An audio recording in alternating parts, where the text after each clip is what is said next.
There we go. Hey, everyone. Welcome to today's Program Yourself Thin podcast. Today, we're talking about when you're bored of eating healthy. This is going to happen.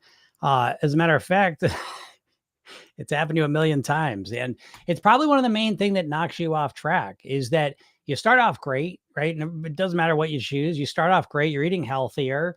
And then at some point, inevitably, you get bored of eating healthy. You know what to eat and you're ready to eat it. And then you don't want to eat it. Now, the big mistake most people make in this situation, because this is unavoidable, this is going to happen. Of course, at some point, you're going to get tired of eating healthy. That's what your brain's going to tell you, and that's what you're going to feel. Now, the big mistake most people make in this moment is they start to feel bored of it, don't want to do it, and then they start forcing themselves to still eat healthy. This is where the big mistake happens. Instead of acknowledging that you're getting bored of eating healthy, you say, no, we got to keep going. And you force yourself to do it. And this is where the problem begins, because now what happens is it's almost like taking a ball. If you ever held a ball under the water, right? And each day that goes by, you're pushing that ball deeper and deeper, right? But when you hold a ball deeper and deeper underwater, it gets really hard to hold it, right? It gets more and more unwieldy, and eventually it pops up, right? And this is kind of what happens with your food boredom. You get sick of eating healthy. You're able to force yourself to do it for a couple more days, a couple more weeks, and then you blow off the path, way off the path. So this is the big mistake most people make. So what's the alternative, though? And you say, well, yeah, but I gotta make myself do the right thing, right? That's what I have to do. Well, you don't really have to make yourself do the right thing. What I would suggest you do is to take a step back and approach this issue, this challenge, from the perspective of, how can I make eating healthier more interesting? How can I get myself to want to eat healthier? That's the secret. Because what happens is when you first start your weight loss plan, you start eating healthier, you have to understand that you have granular detail of how to eat like an overweight person. And when I say granular detail, I mean, you know what foods to make, you know what foods to snack on, you know what foods to get quickly when you're in your car, you know what restaurants to go to, what foods to order there. You've got all that figured out. And you've got a lot of variety and a lot of granular detail of how to do that. Now, it comes to being healthy, you don't have that granular detail. You pretty much start being healthy with some big vague concept. And maybe it's to stop eating carbs or to stop eating sugar, to keep your calories low, or to only eat healthy, natural food, to not eat processed food. It's these big kind of vague things. You don't have the granular detail of how to eat like a healthy person, though. And this is what you're looking to figure out. This is the process in front of you. It's not one of fighting against yourself for as long as you can. That's the big mistake people make. So when you start to feel, I'm bored of eating healthy, we want to dive into that. Okay, what's going on here? What exactly? I literally just had this conversation with a client of mine who came out into salads, right? She's been eating salads for a while, been doing great. All of a sudden she feels, I sabotaged myself. You didn't sabotage yourself. You didn't want to eat the salads. They're getting boring to you. And instead of figuring out how to kind of refresh them or make them more interesting, or to find something else that's healthy and just different, you try and force yourself to do it. And you did that for a little while. And then again, eventually the pressure builds and then you go way off the path. So the secret is to acknowledge. Now, first you got to be aware, right? Always awareness first. You got to be aware of this feeling, right? And as you start, I don't want to eat, that's boring. Okay. Recognize that. And now start asking the question, what can I eat that's healthy? What can I eat that's going to help me lose weight that I would enjoy more? Now, the first thing you're going to realize when you ask this question is you don't have an answer. You don't know. If you knew, you'd be doing it. This is what I'm talking about. You don't have the granular understanding of how to eat and live and think like a thin, healthy person. And this is the process. This is the path you're walking, is learning the granular details. When I get sick of this specific salad, what's an alternative salad I can have? When I get sick of salads in general, what else can I do? I have soups. When I get sick of salad and soup, what else do I have available? I got a healthy sandwich over here. When I get sick of that, what else do I have, right? And maybe at that point, then you can rotate again. But you need to work with yourself, not try and fight against yourself. When you feel uninspired and bored by what you're eating, oh my goodness, it's like trying to move a giant boulder up a hill. It's so much work. Whereas if you took a step back and ask yourself the question, what other things can I have? Now, again, you want to break it down. So let's just say lunch. Let's just stick with lunch. What other things can I have for lunch that aren't just salads? How can I tweak my salad? What else would I like to eat? And what happens is you start to expand your granular awareness and understanding and strategy of how to be a thin, healthy person that works for you. Because you're never going to be able to just force yourself to eat the right foods forever. It's just not if you hate them, not if you're bored by them. You're not going to win that battle. So the alternative again is to dive into those things and ask yourself, what can I do to make it better, more appealing, more enjoyable for me? And again, at first you don't have those answers, but once you start to develop those answers, that's when things start to change. So my client, she had been getting her, originally she was making salads herself. Then the place where she shops started making salads pre-made there in the store. She started getting those. And then all of a sudden they outsourced that and started getting from a factory. They weren't as good and they didn't keep up as well. And so now she's wondering why she's getting tired of them. Well, again, not only is she getting bored of it, but it's also the quality's gone down a little. But instead of trying to keep fighting along that path to eat these salads that aren't as appealing to her, she said, instead, I realized I need to go back to making my own salads and make them more interesting. Okay. Now, again, at some point you may get tired of eating salads. So what else can I eat? But what most people do is they spend all their energy trying to force themselves to eat the thing they don't want to eat.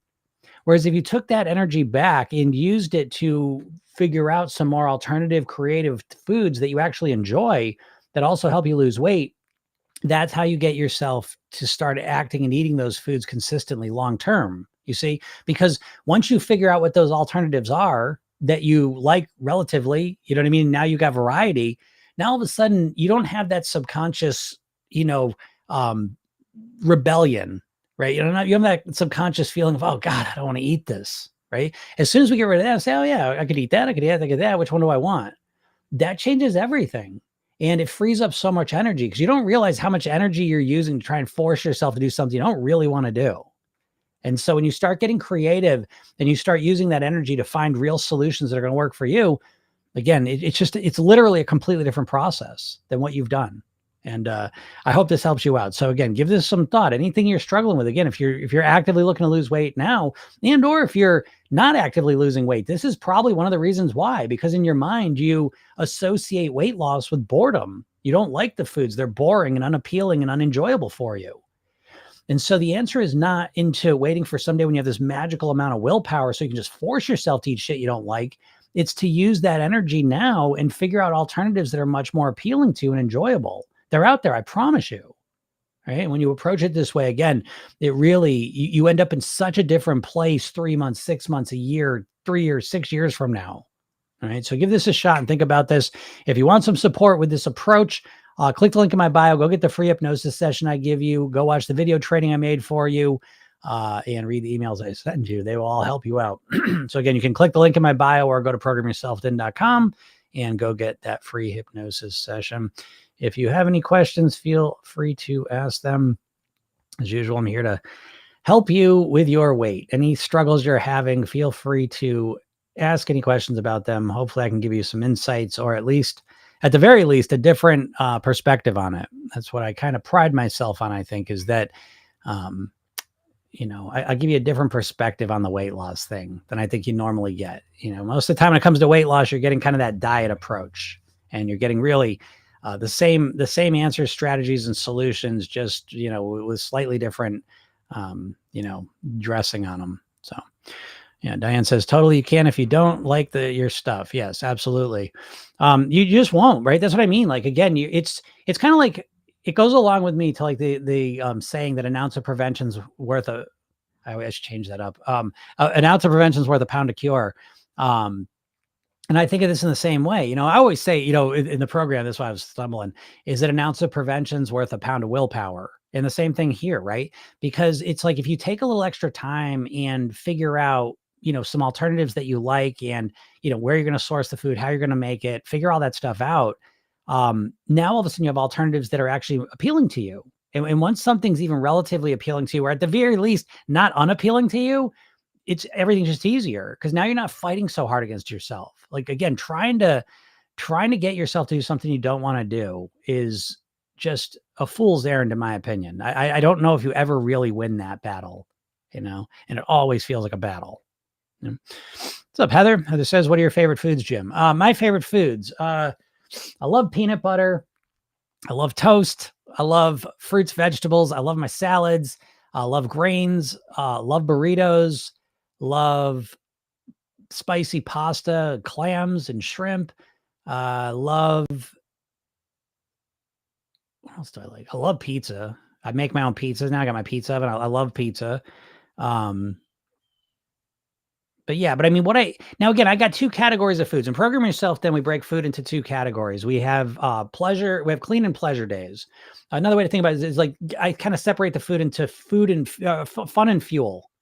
And so that's how I kind of have two categories, right? So if you ask me what favorite fuel foods are, I'll give you one list. If you ask me what my favorite fun foods are, that's a different list typically. Now there's some crossover and overlap, but pretty much they're two different categories. And I was just saying this, and this is, I think, is important to acknowledge. And maybe you don't agree with this, okay? But I will tell you, for me, like there is no fruit or vegetable or salad on the planet that ever is going to compare to my pizzas. Like, you know what I mean? They create different experiences, and I'm not going to sit here and bullshit myself. Again, when I'm like a spicy, arrabbiata pasta, there's no salad or vegetable or fruit on the planet that has the fireworks going off as much as that. Okay. But I'm okay with that. Again, there's a time and a place for everything. So for me, I want the foundation of my eating, the majority of it, I want to be about fuel, right? Because again, that's what food is here for. Food's primary purpose, I know you may not want to believe this, okay? But the food's primary purpose is to fuel your body, okay? Which doesn't mean we can't enjoy it for fun too. We can, but the primary purpose is it's fueling everything. Your entire life is fueled by the food you put in your mouth. And this is something we've been conditioned since birth and in our generation, meaning anyone who's alive right now, by the way. I'm not talking about Gen X or that shit. I'm talking about if you're alive and you've been alive for, I don't know, 20 to 80 years, we're all the same generation. The generation of bullshit. I mean, there's been lots of bullshit through lots of generations, okay? But the last 80 years, we've never had this much propaganda, mass media, commercials, consumerism, corporate influence. I mean, all this shit is constantly impacting us, And so we are all the same generation in the sense that we have never has a culture been exposed to so much mental conditioning as we have. And so, yeah, you got to put things in order and kind of, retrain your brain a bit. But ultimately, food is for fuel, right? And every single thing in your life is dependent on the quality of fuel you're putting in your body. And I guess a lot of people just don't think of it that way. They think of weight primarily as a visual thing. They want to look better. But, literally every area of your life is being impacted by the food you're putting in your mouth and whatever you're putting in your mouth, to eat. Diane says, when I have money, I will sign up. Nice job, Diane. Great. And make sure you get on my list. Again, for any of you, make sure you get the free self-hypnosis session because, again, one thing that's happened, I just released the new blueprints are out. The PDF's been uploaded in the members area. So hopefully everyone got those. It's in the program. That's been a big focus of mine for the last few months. But one of the big things that's happening now is the Circle app. I use a Circle app, which is a community app. My clients are already in there, but I'm going to have a whole free section. And so again, even if you don't sign up for the program, I'm going to help you in that Circle app as well. So go get in there. And then, when you get the money, sign up for the program. It's the best investment in your weight you'll ever make. I can promise you that. Cheryl says, I think toast is the perfect food. Yeah, me too. I love toast so much. I think about it now. I think of this every day. I eat peanut butter toast 5 days a week, virtually my whole life. And I just love it. I don't know. I feel very fortunate that literally every time I eat it, I just love it. So, and I love toast. I'm a carb man myself. Oh my God, I could literally just eat a loaf of bread. I could eat a pizza. I mean, that's kind of that's the thing I have to keep the biggest eye on, that and alcohol. But those are my two big ones, is carbs and alcohol. But yeah, I love toast too. Oh my goodness. That was a challenge. That was a funny thing. That was just years and years and years ago. But I remember somebody got me, I think it was my brother, got me a bread maker. So I don't know. A bread maker arrived on the scene, right? I don't know if anyone remembers when those first kind of came out. We'd be making bread. That was dangerous times for me. Do not have a fresh loaf of baked bread in your house if you want to watch your weight. I will tell you that. What's up, Julie? Julie says, switching to unprocessed foods every day. Have you tasted a watermelon? Yeah, right. I know a fresh watermelon. Yeah, I will tell you that too. Favorite foods is just a funny thing. So I will say one way my eating has shifted 100%. Nothing's 100%, but pretty much as close to 100% as I'm ever going to get, is I do think of clean and fun days, but both of those foods are primarily unprocessed. So I really, just across the board, I really don't eat very much processed food. I really almost eat no fast food, and I eat very, very little processed food. Just either clean or fun or pleasure days, fun or fuel. I don't eat a lot of and I used to eat a ton of that shit, and that's been a big shift in me, just across the board. And I will say that's one of the best things you can do, in my opinion, because the more natural foods you eat, the more you calibrate your taste buds to natural flavors and kind of against processed flavors. And that's a huge shift that can happen in you. It really, really supports your weight mastery when you're able to do that. So that's just a little note I want to make. Yeah, fresh fruits are amazing. I can't wait. I'm going to go maybe this weekend. I'm going to find out about apple picking, because I feel like I always start too late. So I would love to get started early with the apple pick and get another pick in. I love apple picking. To me, was like the first time ever I'd eaten like fresh ass food. You know what I mean? Like, that's as fresh as it gets, right? You pick it and then eat it, and it's like, I don't get all weird on you, but it's almost like there's life force in it. I don't know. It's just something's different, and it just tastes different. It feels different. It's awesome. And so apple picking is one of my favorite things. I have now, though, this year and last year as well. And I did this a couple of years ago, but this place I go to is the best. It's called Red Fire Farm, and they have, they'll call it a farm share or a CSA, community supported agriculture.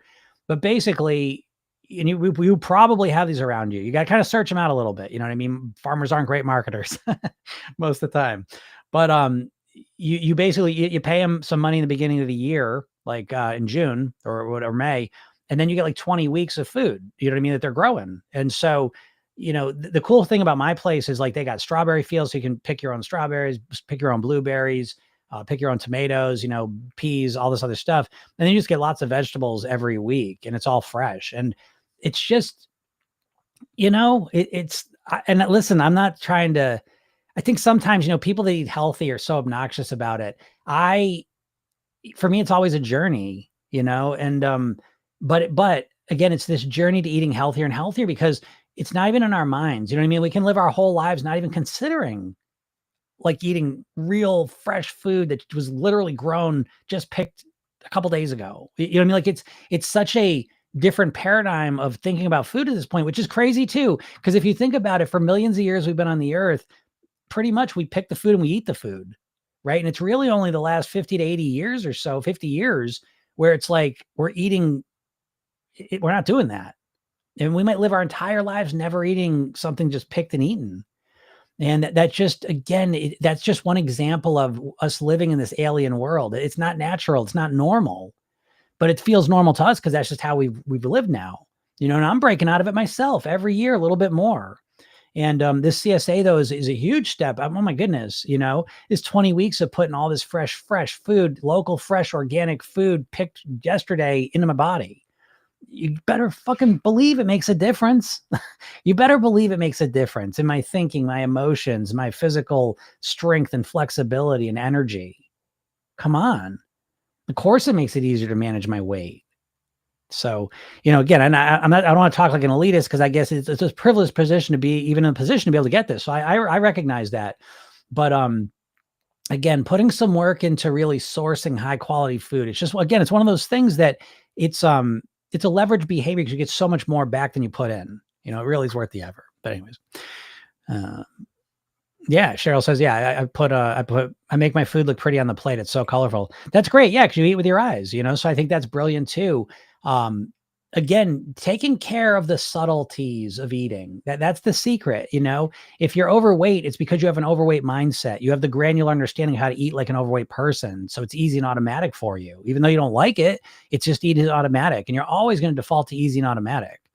And so the real process of becoming thin and healthy forever, is really a process of learning how to think like a thin, healthy person on a granular level, and then making that easy and automatic. So that you just do that one easy and automatic. And that's how it is for me. And that's what I'm trying to tell you. Like, you always think about weight loss and you always think of the first phase of weight loss, because weight loss is just a phase, folks. It's just the part where you're losing weight. And depending on how much weight you have to lose, that's only going to be a couple months or a couple years until you get to your goal weight. But the real goal is not to lose the weight. The real goal is to live at your goal weight. And when you look at your weight loss, most of the time you subconsciously only think about weight loss in that first phase when you first dive into it. And, when you first dive into it, you don't know how to eat healthy. No, you fucking don't. Just because you shouldn't eat carbs or you shouldn't eat processed, just because logically some ideas doesn't mean you can do it, And you have to recognize that piece, because that's why you think of weight loss as being so hard. Because you think, oh, well, I know what to do. I got to get myself to do it. When people say that to me, oh, I know what to do, I just gotta get myself to do it. It reveals a complete and total ignorance of how you actually operate as a human being. Because you can know all sorts of things. Knowing how to do something and being able to do it are two totally different things. And to some degree how to lose weight, but you have no idea how to get yourself to do it. And therein lies the problem. And again, no diet's going to help you with that, unfortunately. What's up, Jody? Jody said, did you hear the new thing, Ozempic mouth? It causes dryness and less saliva, which in turn is causing increased cavities in adults. No, I have not heard that one. Again, people ask me all the time, like, what I think of the GLP-1s, and I'm not here to put anything down. I'm here to be supportive. I guess I put diets down constantly, but okay. So other than diets, I'm not really looking to put anything down. So I don't have GLP-1s. I don't want to talk negative about them, but I do want you to know that GLP-1 is not the best way to lose weight long-term. The best way to really take care of your weight long-term is to get your mindset right, your lifestyle right, your eating right, and have it work in a way that really resonates with you. So you don't need to inject yourself and put this stuff in. Again, they're just at the beginning. I say this all the time. In terms of the GLP-1s, one thing I'll say is that the way you think about them right now is the best you're going to think about them, because they haven't done any research on it long-term. They've done research on diabetics for 20 years. They've been studying the effects it has on diabetics, because that's what the medicine was created for. It's a fascinating story, actually. They actually found Gila monsters had saliva that, really figured this out, but it had something to do with Gila monster saliva. And then they tried replicating that, and then they gave it to people. And they found out that it increased their insulin. It allowed their pancreas to create more insulin.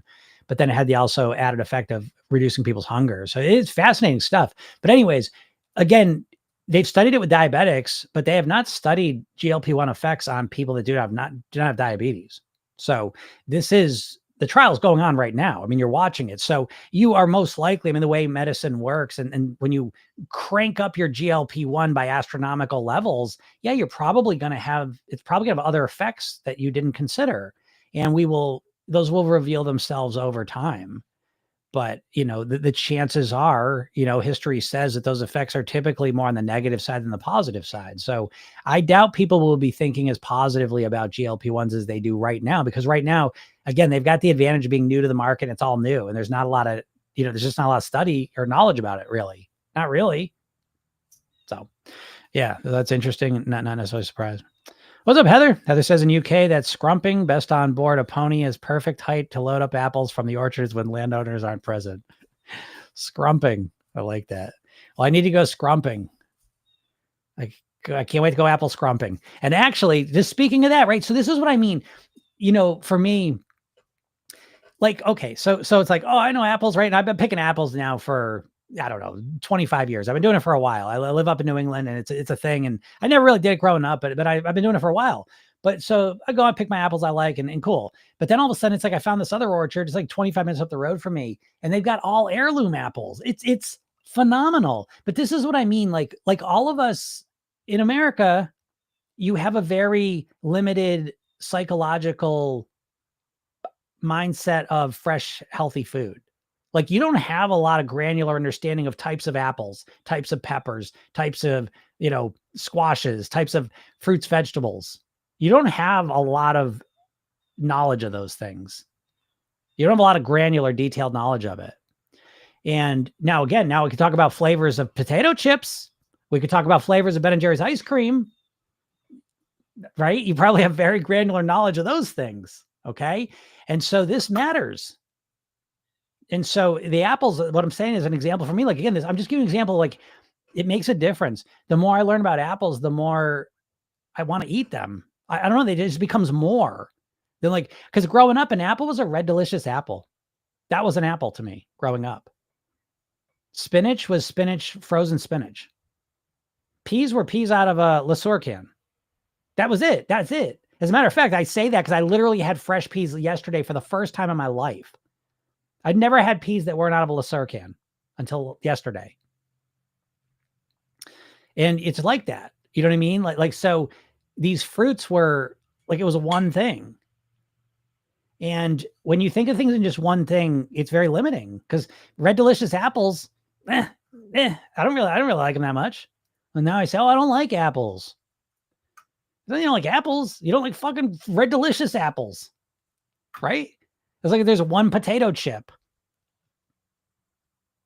I don't like potato chips. You're not gonna say that. We'll try a different kind. So it's just, I'm telling you, like it affects you on a very subtle level. Like when you have more granular detail of like types of apples, now it's like and by the way, not only, I mean, I'm already past the red delicious last, that passed a long time ago, but as soon as you start getting heirloom apples and there's all these different kinds, all different qualities, like it makes you interface with the apple differently. I don't want to sound like a crazy person, but I'm telling you, like the more you start to understand fruits, vegetables, healthy food on a granular level, the easier it is to eat more of it. It's more appealing. It's more interesting. It's a different experience. So I can go to the heirloom apple place and pick some weird ass apple. And it's like, well, maybe it's super sour. It's interesting though.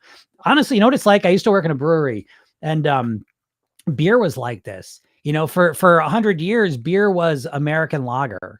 Budweiser, Coors, Michelob, right? And so it seems like, oh my God, there's all these different types of beer. No, there's one type of beer. It was a lager, American lager, one type of beer. And all the other types of beers were illegal. You couldn't make them. And so that was a big revolution in brewing. I don't know, maybe 20 years ago, 30 years ago, where you were allowed to make different types of beer, right? And now, again, if anyone drinks beer, there's 6 million types of beer. Right. But it's like, it's just, we live in a paradigm where, if an apple to me is a red, delicious apple, I don't like apples.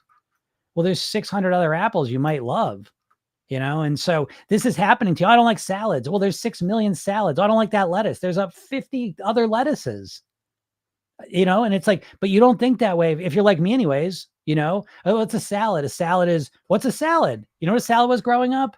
A salad was iceberg lettuce, maybe some carrots, a cucumber.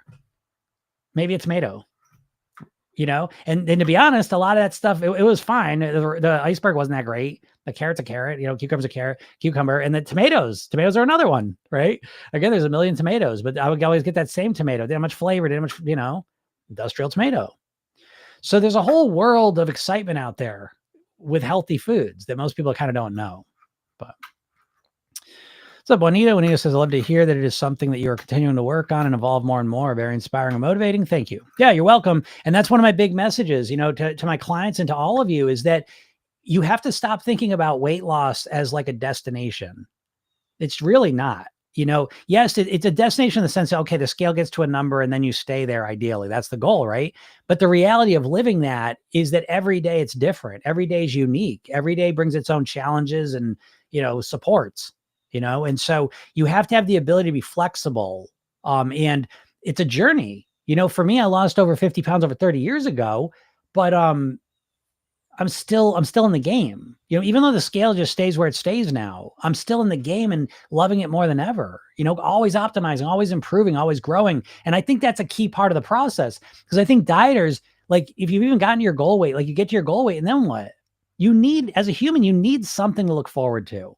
You've got to be able to look forward to things in life or you're going to get bored. So even if you're at your goal weight, if you can't look forward to more weight loss, if you can't look forward to food, it's very easy to just get bored and then go back to the food. And I think this is what sabotages a lot of people. So for me, I'm looking to evolve and grow and get better and optimize and improve. I always say this, right? In Program Yourself, then we take the weight loss, we wrap it in personal development. So for me, this is really a process of personal development more than it is even weight loss. And that's what sets me up though. Okay, now I'm at my goal weight, but I don't feel like I'm just still excited. How good can I feel? How easy can I make this? How much more enjoyment can I get? How much more nutrition can I put in my body? How much, deeper into the natural world can I go? It's just never ends. And it's always interesting and exciting to me. And I think that's a crucial piece of the puzzle, because I think when you just look at weight, what's your goal? Just to get to that weight, and then what? What are you going to focus on then? Like, no one really thinks past that point. And by the way, it's estimated 95% of people that lose weight on a diet put it back on. So just getting to your goal weight doesn't mean you're going to stay there, obviously.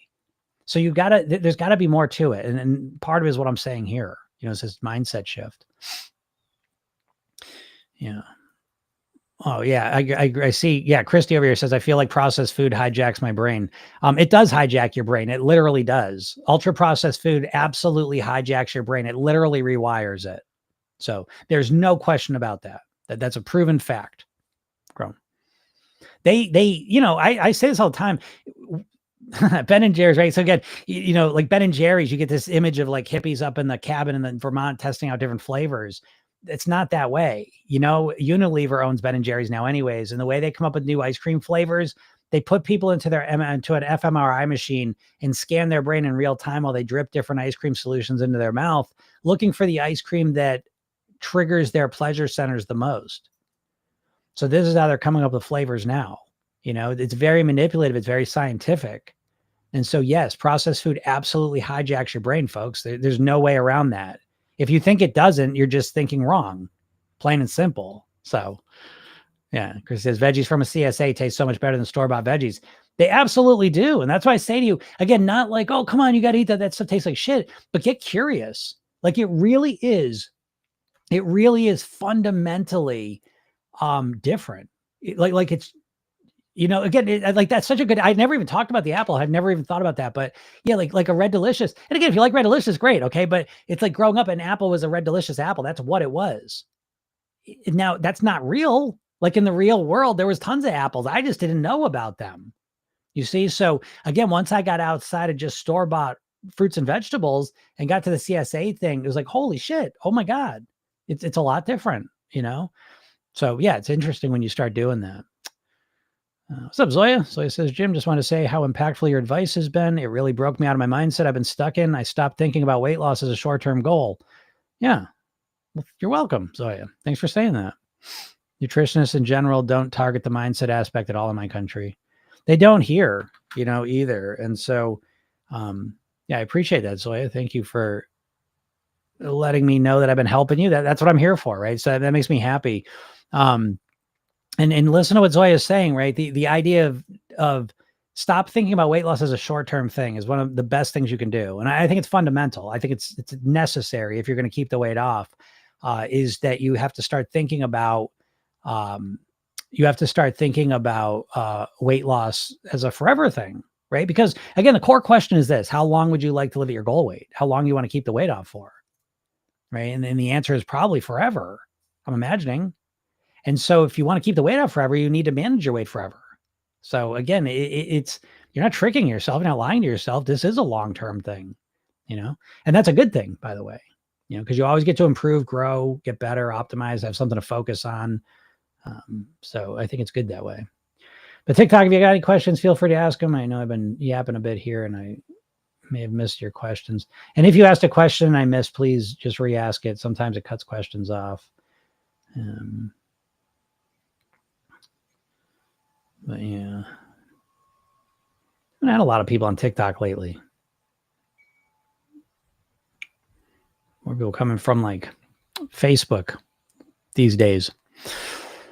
What's up, Angie? Angie says, oh, wow, fresh peas are the only kind I will eat.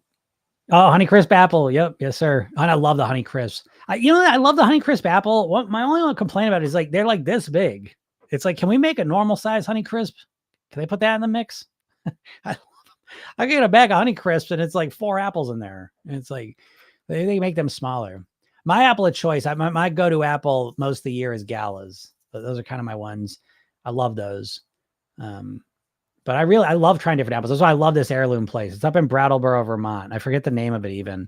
It's so cool. It's such a cool experience too, because it's like, it's even a cool orchard. Like it's fun to walk around. I don't know, it's just got cool little paths and it's different, right? Because they're growing so many different types of apples. It's like, I love regular orchards too, but they're kind of like, they're more big and system. I don't know, they're cool too, but these ones it's just different. And you walk through woods, it's so neat there.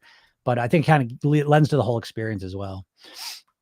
But Yeah, fresh peas. I'd never had fresh peas. And it's funny, and I will tell you, I didn't love them. They weren't the greatest to me, but why? Because I'm used to eating Lesser peas with sugar in them. You know what I mean? So that's what I expect. That's what I know. That's what I like. And when all of a sudden something kind of violates your expectations, you tend not to like it as much, you know? So again, I recognize that. Doesn't mean I don't like peas. It's just, I know to myself, oh, I need to get used to fresh peas, you know? But again, it's almost, you know, how am I 50 years old? I've never had a fresh pea in my life.